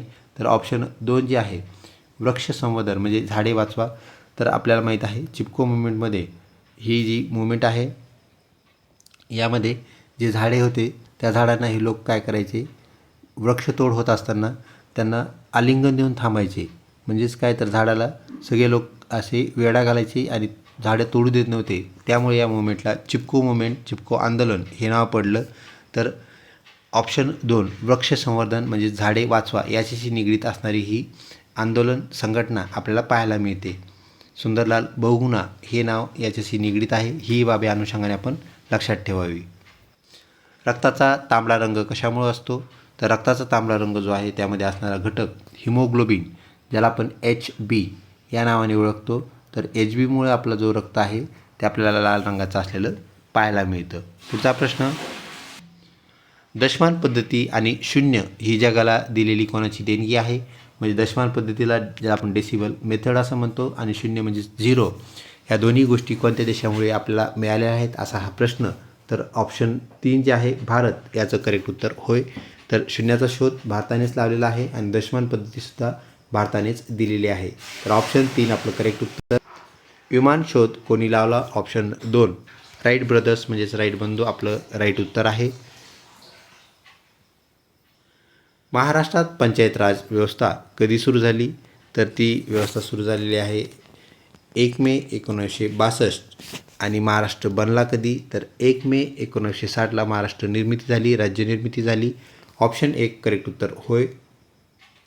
पुन्हा एक आपल्या CET-CELचा आवडता प्रश्न, अनेक वेळा तो मागील काही वर्षात विचारलेला आहे. काझीरंगा राष्ट्रीय उद्यान कोणत्या राज्यात आहे? तर काझीरंगा राष्ट्रीय उद्यान हे आसाम राज्यात असून ते एकशिंगी गेंडा यासाठी प्रसिद्ध आहे. एकशिंगी गेंडा म्हणजेच वन हॉर्न रायनो ही बाब आपण लक्षात ठेवा. तर वन हॉर्न रायनोसाठी आसाम. त्यानंतर गुजरात राज्यामध्ये असणारं सेसानगीर नावाचं एक जंगल आहे. सेसानगीर हे लक्षात ठेवा. सेसानगीर ते कशासाठी प्रसिद्ध आहे? तर ते प्रसिद्ध आहे आशियाई सिंह. आशियाई सिंह ज्याला आपण एशियाटिक लॉयन असं म्हणतो, यासाठी प्रसिद्ध असणारं आपल्याला गुजरात पाहायला मिळतं. त्यानंतर पुढचा प्रश्न, संसदेच्या 2 अधिवेशनामधील अंतर जास्तीत जास्त किती असू शकते? म्हणजे त्यापेक्षा ते जास्त नसू नये. त्यापेक्षा जास्त असेल तर संसद बरखास्त होते. ते अंतर किती? म्हणजे 6 महिन्याच्या आत 2 त्यांच्या कॉन्सिक्युटिव्ह सभा ज्या आहेत त्या, ज्याला आपण अधिवेशन म्हणतो, अधिवेशन झालंच पाहिजे. तर 2 अधिवेशनाच्या मधील कालावधी जो आहे 6 महिन्यापेक्षा तो एक्स्ट्रा झाला किंवा जास्त झाला तर संसद आपोआप बरखास्त होते. ऑप्शन 2 6 महिने करेक्ट उत्तर होय. गांधीजींच्या राजकीय गुरूंचे नाव काय? तर गोपाळकृष्ण गोखले आपल्याला गांधीचे राजकीय गुरु. करेक्ट उत्तर होय. पुढचा प्रश्न, जालियनवाला बाग हत्याकांड कोणत्या शहरात घडले? तर पंजाबातील अमृतसर शहरामध्ये हे घडलेलं आहे. ऑप्शन 3 करेक्ट उत्तर होय. पुढचा प्रश्न, ऑलिम्पिक स्पर्धेचे आयोजन दर किती वर्षांनी केले जाते? तर ऑलिम्पिक स्पर्धा ज्या आहेत त्या आपल्याला दर 4 वर्षांनी घेतलेल्या पाहायला मिळतात. ऑप्शन 1 4 वर्षे करेक्ट उत्तर. भारताचे सध्याचे पंतप्रधान कोण आहेत? आपल्याला प्रश्न एकदम सोपा वाटेल, परंतु याच लेवलचे प्रश्न आपल्याला बीएड CETमध्ये पाहायला मिळतात. श्री नरेंद्र मोदी. करेक्ट उत्तर होय. पुढचा प्रश्न, मानवी शरीराचे सामान्य तापमान ज्याला आपण ॲव्हरेज टेम्परेचर म्हणूया किंवा कॉमन टेम्परेचर म्हणूया ते किती असते? तर ते असते 37 डिग्री सेल्सिअस. हे जर तापमान आपल्याला कमी झालेलं पाहायला मिळालं तर आपल्याला थंडी वाजू लागते, आणि तापमान जर वाढलं तर आपल्याला ताप भरतो. म्हणजेच दोन्ही तापमान आपल्याला एक्सीड किंवा लो झालेलं आपल्या शरीराला चालत नाही. ही बाब लक्षात ठेवा. 37 तापमान आपलं कंटिन्यू असतं, आणि हे तापमान मेंटेन करायचं काम कोण करत असतो? डायफ्रॅगम नावाचा पडदा, जो की आपल्या फुफ्फुसांना खाली जोडलेला असतो, आणि त्यामुळे आपल्याला फुफ्फुसाला श्वाससुद्धा घेता येतो. ही बाब आपण लक्षात ठेवा. पुढचा प्रश्न, आधुनिक भारताचे जनक कोणाला म्हणतात? तर राजाराम मोहन रॉय यांना आधुनिक भारताचे जनक आपण म्हणतो. पुढचा प्रश्न, पृथ्वीला सूर्याभोवती एक फेरी पूर्ण करण्यास किती कालावधी लागतो? किती वेळ लागतो? तर पृथ्वीला त्याची फेरी पूर्ण करण्यास लागणारा जो कालावधी आहे तो 365 दिवस आहे. अजून एक बाब आपण लक्षात ठेवायची, इथे 265 असा पर्याय दिलेला आहे. आपण जर गडबडीमध्ये पाहिलं नाही तर चुकीचा पर्याय आपण कधी निवडू नये. 4ही पर्याय वाचूनच आपण उत्तर देणं अपेक्षित आहे. 365 करेक्ट उत्तर. पुढचा प्रश्न, व्हिटॅमिन एच्या अभावामुळे कोणता आजार झालेला आपल्याला पाहायला मिळतो? तर व्हिटॅमिन एच्या अभावामुळे आपल्याला रातांधळेपणा, ज्याला आपण कलर ब्लाइंडनेस असं म्हणतो, हा आजार झालेला पाहायला मिळतो. तर बेरीबेरी जो रोग आहे तो व्हिटॅमिन बीच्या अभावी आपल्याला झालेला पाहायला मिळतो. त्यानंतर स्कर्वी जे आहे व्हिटॅमिन सी, मुडदूस तर व्हिटॅमिन डी. आता यामध्ये आपण एक ट्रिक वापरू शकता. बेरीबेरी कोणत्या अभावामुळे होतो? तर व्हिटॅमिन बीच्या म्हणजे बेरीबेरी, इंग्रजीमध्ये पण तो बेरीबेरी असा आहे तो. तर यामधलं जे बी आहे ते यासाठी स्कर्वी जो आहे स्कर्वी, तर स्कर्वी जो आहे यामध्ये सी आहे म्हणजे व्हिटॅमिन सी स्कर्वी. मुडदूस जो आहे तर त्याच्यामध्ये डी आहे, परंतु हे मराठीतून डी आहे. मुडदूसला आपण इंग्रजीमध्ये रिकेट असं म्हणत असतो. तर ह्या रिकेटला सोडून द्या, पण मुडदूस लक्षात ठेवा. मुडदूस म्हणून ड आणि डी यावर आपण लक्षात ठेवायचं. जे अक्षर येईल त्या प्रकारचा रोग आपल्याला त्या अभावामुळे झालेला पाहायला मिळेल. तर रातांधळेपणा, तर व्हिटॅमिन एची डेफिशियन्सी, अभाव. पुढचा प्रश्न, भाभा अणुसंशोधन केंद्र ज्याला आपण बार्क म्हणतो असतो, भाभा ॲटॉमिक रिसर्च सेंटर असं आपण त्याला इंग्रजीत म्हणतो, हे कोठे आहे? तर हे आहे ऑप्शन 3 ट्रॉम्बे, म्हणजेच बॉम्बे म्हणजे ज्याला आपण मुंबई असं म्हणतो, मुंबई येथे ते असलेलं आपल्याला पाहायला मिळतं. इस्रोचं मुख्यालय आपण पाठीमागील प्रश्नावलीमध्ये पाहिलं होतं, ते आहे बँगलोर येथे. तर श्रीहरिकोटा आणि पोखरण जे आहेत हे जे सेंटर्स आहेत या सेंटरवरून आपण मिसाईल लॉन्च करत असतो. तर ऑप्शन आपलं 3 जे आहे ॲटॉमिक रिसर्च सेंटर बार्क ज्याला आपण म्हटलं ते ट्रॉम्बे येथे आहे, मुंबई येथे आहे. पुढचा प्रश्न, पाण्याचे बाष्पीभवन किती तापमानाला सर्वाधिक वेगाने, लक्षात ठेवा सर्वाधिक वेगाने म्हटलेलं आहे. पाण्याचं तापमान जे आहे तर सर्वाधिक वेगाने बाष्पीभवन ज्याला आपण म्हणत असतो, बाष्पीभवन म्हणजेच काय तर त्याचा बाष्पीभवन होणे हा वेग जो आहे तो सर्वाधिक कुठे आहे, कोणत्या तापमानाला आहे तर तो आहे 100 डिग्री सेल्सिअसला. म्हणजे पाण्याची वाफ होणे, पाण्याचं वाफेत रूपांतर होणे 100 डिग्री सेल्सिअसला आपल्याला सर्वाधिक वेगाने झालेलं पाहायला मिळेल. ते सर्व तापमानाला होतं परंतु 100ला त्याचा वेग सर्वाधिक असतो. पुढचा प्रश्न, शिक्षण हा विषय राज्यघटनेच्या कोणत्या सूचीत समाविष्ट करण्यात आलेला आहे तर शिक्षण हा विषय समवर्ती सूचीमध्ये समाविष्ट करण्यात आलेला आहे. ऑप्शन 3 करेक्ट उत्तर. शिक्षकाभिवृत्ती या घटकातील दुसरा प्रश्न, सावित्रीबाई फुले यांचा जन्म कोणता दिवस म्हणून साजरा केला जातो तर सावित्रीबाई फुले प्रथम शिक्षिका यांचा जन्मदिन आपण बालिका दिन म्हणून साजरा करतो. ऑप्शन 2 करेक्ट उत्तर होय. पुढचा प्रश्न, भारताच्या राष्ट्रध्वजाची लांबी रुंदी यांचे प्रमाण काय असते म्हणजेच लेंथ ब्रीड आपण ज्याला म्हणतो, याचा रेशो किती असतो तर तो असतो 3:2 म्हणजेच ऑप्शन 2 आपलं करेक्ट उत्तर होय. पुढचा प्रश्न, NEP 2020 म्हणजेच ज्याला आपण नॅशनल एज्युकेशन पॉलिसी, राष्ट्रीय शैक्षणिक धोरण 2020 असं म्हणतो, जे की लागू झाल्यानंतर आपलं जे BEd आहे ते PG नंतर 1 वर्षाचं होईल. त्यानंतर UG अंडर ग्रॅज्युएशन ज्याला आपण म्हणत असतो त्यानंतर 2 वर्षाचं, आणि तुम्ही जर 12वी पास असाल तरी तुम्हाला BEd करता येईल परंतु ते असेल 4 वर्षाचं असं होणार आहे. तो NEP जो आहे NEPनुसार बालवाटिका ज्याला आपण म्हणतो, किंडर गार्डन असं म्हणतो, तर ते किती कालावधीचं असतं असा हा प्रश्न, म्हणजे ते काय असतं असा हा प्रश्न, तर ऑप्शन 3 आपलं करेक्ट उत्तर असलेलं आपल्याला पाहायला मिळतं. ते म्हणजेच इयत्ता पहिलीच्या आधीचे जे सर्व वर्ग आहेत तर त्यांना आता त्यांनी एकच नाव दिलं आहे, ते म्हणजेच बालवाटिका, ज्यामध्ये आपल्याला खेळातून शिक्षण दिलेलं पाहायला मिळतं. आता शिक्षक अभिवृत्ती हा घटक सोडवण्यासाठी आपण एक शिक्षक आहोत ही बाब आपण लक्षात ठेवून आपल्याला काय करणं अपेक्षित आहे तर प्रश्नाची उत्तर देणं अपेक्षित आहे. तुमच्या मते गृहपाठ म्हणजेच होमवर्क दिला पाहिजे, कशामुळे दिला पाहिजे तर विद्यार्थ्यांना व्यस्त ठेवण्यासाठी, तसं नाही आहे, पालकांना मुलांच्या अभ्यासाची माहिती मिळावी म्हणून, शिकलेल्या भागाचा जो सराव आहे तो होण्यासाठी, आणि शिक्षकाचे काम कमी करण्यासाठी. तर ऑप्शन 3 जो आहे आपला करेक्ट पर्याय असलेला आपल्याला पाहायला मिळतो. शिकलेला जो भाग आहे त्या मुलाला परत रिवाईज होतो आणि रिवाईज झाल्यामुळे त्यांचा सराव होईल. ऑप्शन 3 करेक्ट उत्तर होय. पुढचा प्रश्न, शालेय शिस्तीचा मुख्य हेतू काय असतो तर विद्यार्थ्यांना घाबरवणे, त्यांना टेररिझममध्ये ठेवणं नाही, नियम पाळण्याची सक्ती करणे, तर नियम आत्मसात करायचे सांगायचे असतात, सक्ती करून ते मुलं नियम आत्मसात करतीलच असं झालेलं पाहायला मिळत नाही. स्वयं विकासासाठी पोषक वातावरण निर्मिती करणे हे गरजेचं आहे, ते विद्यार्थ्यांसाठी आपल्याला करावं लागेल. त्यानंतर मुख्याध्यापकांना खुश ठेवण्यासाठी आपण विद्यार्थ्यांना धाकामध्ये ठेवणे ही चुकीची बाब आहे. ऑप्शन 3 स्वयं विकासासाठी पोषक वातावरण निर्मिती ही कशातून होईल तर ती शालेय शिस्तीतून होईल.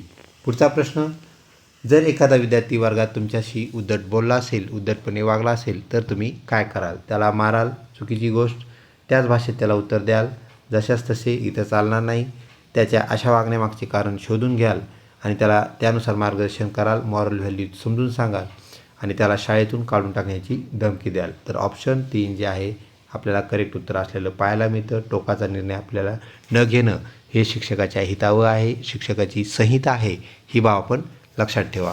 पुढचा प्रश्न, वर्गातील काही मुले मागच्या बाकावर बसून गप्पा मारत असतील तर आपली ॲक्शन काय असावी? त्यांना वर्गाबाहेर काढा, वर्गाबाहेर जाण्यास सांगा, तर नाही, त्यांच्याकडे पूर्णपणे दुर्लक्ष करून शिक्षकाला चालणार नाही, लक्ष द्यावं लागेल. त्यांना समोरच्या बाकावर बसून त्यांची नेमका डिफॉल्ट काय आहे, त्यांची अडचण काय आहे हे आपण जाणून घेऊ शकता आणि त्याप्रमाणे कार्यवाही आपल्याला करता येईल.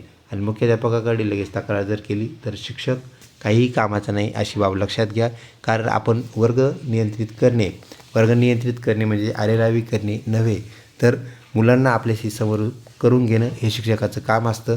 तर ऑप्शन 4 सुद्धा आपलं उत्तर नाही, ते आहे ऑप्शन 3, जे की आपल्याला काय करावं लागेल, त्यांच्यावर लक्ष ठेवावं लागेल आणि त्यांच्या समस्या जाणून घ्याव्या लागतील. विद्यार्थ्यांनी चुकीचे उत्तर दिले तर शिक्षकांनी काय करायला पाहिजे तर त्याला रागावून खाली बसवावे, चुकीचं आहे. त्याला प्रोत्साहन देणं गरजेचं आहे, रागावणं गरजेचं नाही आहे. दुसऱ्या विद्यार्थ्याला त्याच्यावर हसण्यास सांगावे हे सुद्धा चुकीचं आहे. त्याचे उत्तर चुकीचे का आहे हे स्पष्ट करून सांगावे आणि त्याला वर्गाबाहेर उभे करावे. तर वर्गाबाहेर उभे करणे आणि छडीमार ह्या बाबी आपल्या NEP-नुसार पूर्णपणे बाद झालेल्या आहेत. छडी अगोदरच बाद झालेली आहे, ही बाब आपण लक्षात घ्या. तर ऑप्शन आहे 3. पुढचा प्रश्न, मूल्यमापन करण्याचा सर्वात योग्य मार्ग कोणता आहे? वर्षाच्या शेवटी फक्त एक परीक्षा घेणे. एकच परीक्षा घेऊन मूल्यमापन आपल्याला ॲक्युरेट करता येणार नाही.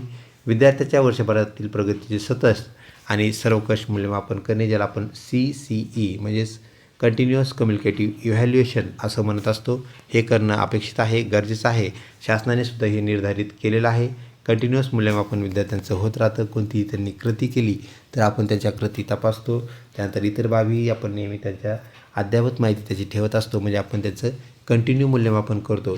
त्याला आपण प्रगतीचे सतत आणि सर्वंकष म्हणजे सर्व बाबींनी असलेलं मूल्यमापन म्हणतो. त्यानंतर फक्त पाठांतरावर आधारित प्रश्न विचारणे. पाठांतराला आता आपल्याला माहीत आहे आपण बगल दिलेली आहे, तर तेही नाही. पालकांना विचारून निकाल लावणे. तर पालकाच्या मर्जीनुसार निकाल लावायचा नाही.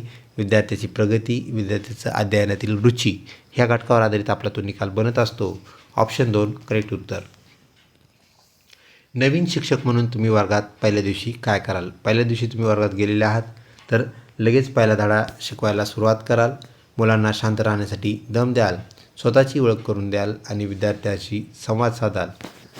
वर्गात न जाता फक्त हजेरी घेऊन बाहेर याल. तर ऑप्शन 3 जे आहे आपल्याला संयुक्तिक पर्याय हा आहे. कशामुळे? तर सर्वप्रथम आपण गेल्यानंतर विद्यार्थ्यांना आपली ओळख नसते, आपली ओळख करून देणं आपण गरजेचं आहे. त्यानंतर विद्यार्थ्यांशी आपण संवाद साधावा.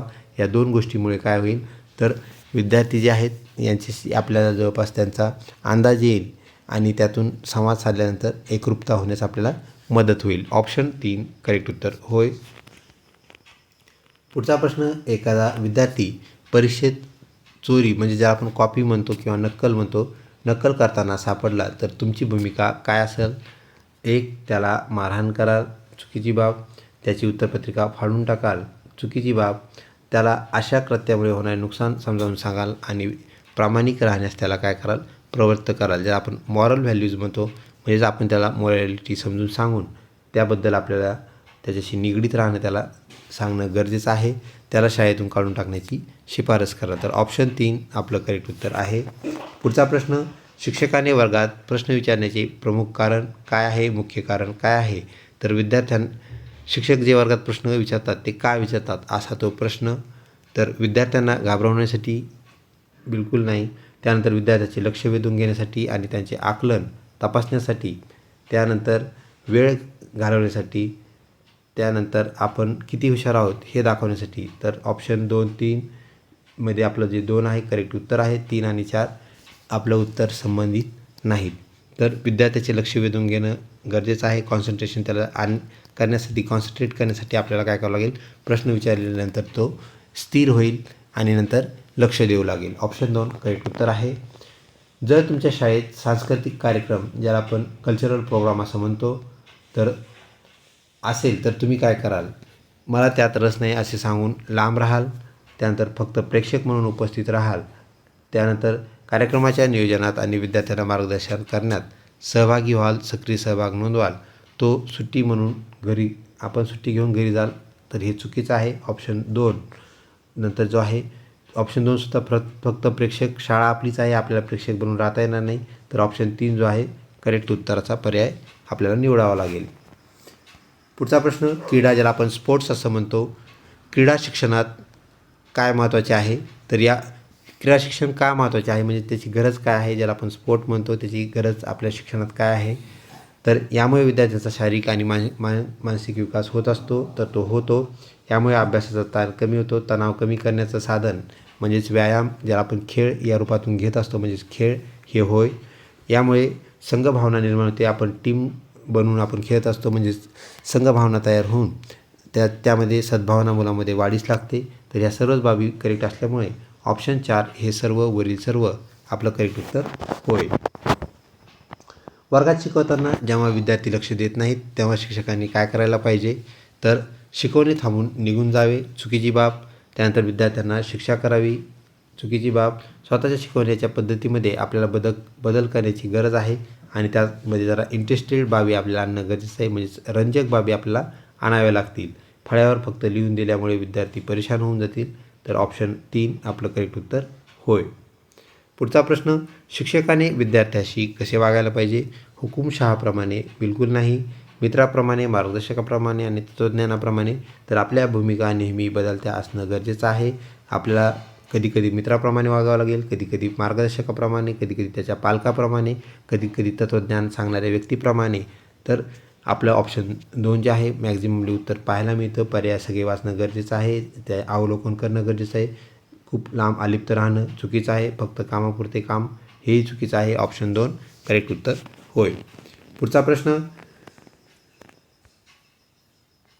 वर्गात मागासवर्गीय किंवा गरीब कुटुंबातील मुले असतील तर तुमची वागणूक कशी असेल? त्यांच्याकडे तुम्ही दुर्लक्ष कराल, चुकीची बाब. त्यांना वेगळ्या बाकावर बसवाल, चुकीची बाब.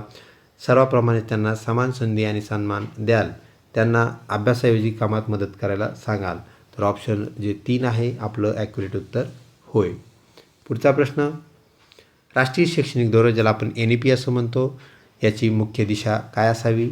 तर त्याची मुख्य दिशा ऑलरेडी दिलेली आहे, ती आपल्याला ठरवायची गरज नाही, ती फक्त आपण फॉलो करणं गरजेचं आहे. तर फक्त परीक्षेत गुण मिळवणे हे आपल्याला NEPने सांगितलेलंच नाही.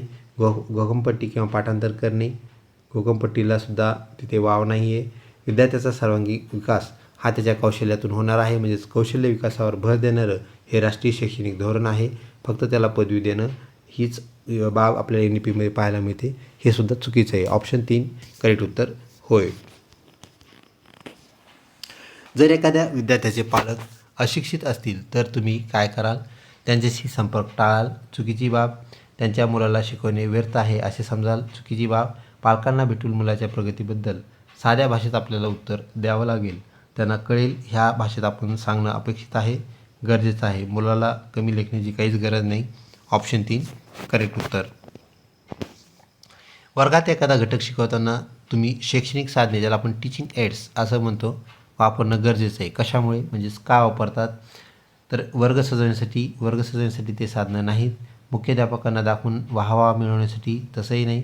विषय सोपा, स्पष्ट आणि रंजक करण्यासाठी आणि वेळ वाचवण्यासाठी तर मुळीच नाही. ऑप्शन 3 करेक्ट उत्तर होय. समाजाचा आरसा आपण कोणाला म्हणत असतो? तर आपण तो म्हणणार आहेत आपल्या शाळेला. तो आपण बाजारपेठेला, चित्रपटाला किंवा राजकारण्यांना म्हणणार नाहीत. तर ऑप्शन 3 करेक्ट उत्तर होय. विद्यार्थ्यामध्ये मॉरल व्हॅल्यूज म्हणजेच नैतिक मूल्य आपल्याला रुजवायची आहेत शिक्षक म्हणून. तर आपण आपली भूमिका काय असावी? दररोज मोठी भाषणे द्यावी, काहीच गरज नाही. स्वतःचे वर्तन आदर्श ठेवणे हे अपेक्षित आहे. पुढचे पर्याय पाहूया काय सांगतायत. खूप गोष्टींची पुस्तकं वाचायला सांगावीत, स्वतः वाचणं गरजेचं आहे आणि त्यातून मॉरल व्हॅल्यूज लोकांना सांगणं गरजेचं आहे. दुसऱ्यांना नुसतं वाचायला सांगून म्हणजेच दुसऱ्या देई ब्रह्मज्ञान आणि स्वतः कोरडे पाषाण असं शिक्षकाला जमणार नाही. म्हणून दुसऱ्यांना वाचण्याचा सल्ला देण्या त्यांनी खूप पुस्तके वाचावीत असं जर असतं तर ते शिक्षकाला मूल्य रुजवण्यासाठी कामी येणारी बाब असली असती. वाईट वागणाऱ्या मुलांना शिक्षा करावी, तर त्यामुळं शिक्षेमुळे वाईट परिणाम आपल्याला मनावर झालेला पाहायला मिळतो. आपलं ऑप्शन 2 वर्तन आपलं जर आदर्श ठेवलं तर तेच मुलामध्ये आपोआप झिरपतं, म्हणजेच मुलं त्याला फॉलो करतात. ऑप्शन 2 करेक्ट उत्तर होय. पुढचा प्रश्न, शिक्षकाचा समाजातील दर्जा कशावर अवलंबून असतो? तर त्याच्या पगारावर तो अवलंबून नाही, त्याच्याकडे असलेल्या गाडीवर, कोणती गाडी आहे त्यावर नाही, त्याच्या ज्ञानावर आणि चारित्र्यावर आणि त्याच्या राजकीय संबंधावर. तर ऑप्शन जे आहे तर आपल्याला 2 करेक्ट उत्तर असलेलं पाहायला मिळतं, त्याच्या ज्ञानावर आणि चारित्र्यावर. करेक्ट उत्तर होय. विद्यार्थ्याला अभ्यासाची गोडी लावण्यासाठी काय करणं अपेक्षित आहे, सर्वात योग्य आहे? तर त्याला चॉकलेट्स देणे म्हणजे आमिष देणे हे आपल्या NEPमध्ये नाही आहे. अभ्यास पूर्ण न केल्यास मारणे हे सुद्धा नाही आहे. अभ्यासाचा संबंध दैनंदिन जीवनाशी जोडून शिकवणे आणि वर्गाबाहेर उभे करणे. तर ऑप्शन 3 जो आहे संयुक्तिक असलेला आपल्याला पाहायला मिळतो आणि 4सुद्धा चुकीचा. ऑप्शन 3 करेक्ट उत्तर. समावेशक शिक्षण ज्याला आपण म्हणतो इन्क्लुझिव्ह एज्युकेशन म्हणजेच काय असतं? तर फक्त श्रीमंताच्या मुलांना शिकवणे बिलकुल नाही, फक्त हुशार मुलांना नाही, तर सर्वांगीण जो वर्ग आहे, समावेशक जो वर्ग आहे, म्हणजेच टॉपर टू बॉटम किंवा मिडल किंवा हायर मिडल जे घटक आपल्याला पाहायला मिळतात विद्यार्थ्याच्या प्रगती संदर्भातली, ते सर्वच विद्यार्थी एकत्रित आणणे आपल्याला पाहायला मिळतं.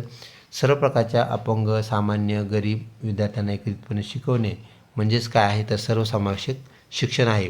फक्त विशेष गरजा असलेल्या मुलांना, ज्याला आपण स्पेशल एज्युकेशन किंवा स्पेशल बीएडसुद्धा आपल्या परिचयाचं आहे, स्पेशल एज्युकेशन असं इथे म्हटलेलं आहे. परंतु आपल्याला कॉमन शाळा आपल्याला जास्तीत जास्त असलेल्या पाहायला मिळतात. म्हणजे सर्वच विद्यार्थ्यांना सामान्य शाळेमध्ये सामान्य बीएडचं जसं आहे आपलं, तसंच आपल्याला इथे पाहायला मिळतं. सर्व विद्यार्थ्यांना एकत्रित शिकवणे क्रम पाहत आहे. ऑप्शन 3 करेक्ट उत्तर. जर तुमच्या सहकार्याने म्हणजे तुमच्या को टीचरने काही चूक केली तर तुम्ही काय कराल? सर्वांसमोर त्यांचा अपमान कराल, चुकीची बाब. त्यानंतर मुख्याध्यापकाकडे चहाडी कराल. तर तक्रार आपण करू शकता, पण चहाडी चुकीची बाब. त्याला खाजगीत भेटून चूक सुधारण्यास सांगाल आणि त्याच्याशी बोलणे बंद कराल. तर ऑप्शन 3 जो आहे आपला करेक्ट उत्तर होय.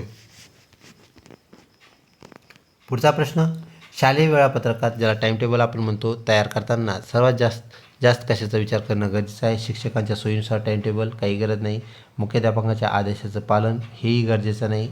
गरज असेल तर त्यांना आपण समजून सांगणं गरजेचं आहे की असं केल्यानंतर जास्त सोयीस्कर आहे, त्यामुळे त्यांच्या आदेशाचं पालनच व्हावं, असं त्याला कन्वर्जन आपल्याला करता येईल. विद्यार्थ्याच्या मानसिक क्षमतांचा आणि विषयाच्या काठिण्यपातळीचा आपल्याला विचार करावा लागेल. गणितासारखे विषय, विज्ञानासारखे विषय जे आहेत त्यांची मांडणी जी आहे ती आपल्याला योग्य वेळेत करावी लागेल. त्यानंतर शाळेच्या इमारतीचा विचार करून, तर ऑप्शन 3 जे आहे करेक्ट उत्तर होय. विद्यार्थ्यांनी विचारलेला प्रश्न तुम्हाला माहीत नसेल तर तुम्ही काय कराल? त्याला गप्प बसायला सांगाल, खोटे उत्तर द्याल. मी याचे उत्तर उद्या अभ्यास करून सांगेल असं त्याला प्रांजळपणे कबुली द्याल. तर ही बाब महत्त्वाची आहे.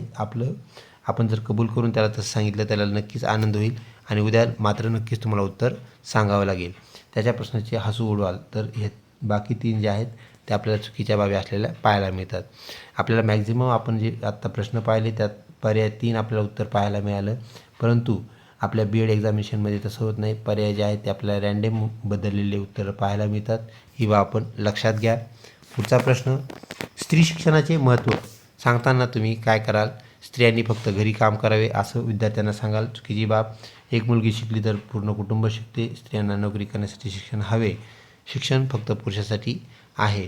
तर आपल्याला माहीत आहे एक मुलगी जर शिकली तर ती पूर्ण कुटुंबाला शिक्षित करते. ऑप्शन 2 करेक्ट उत्तर होय. सेकंड लास्ट प्रश्न, national council for teacher education ज्याला आपण NCTE असं म्हणत असतो, चे मुख्य कार्य काय आहे? शाळांना निधी देणे.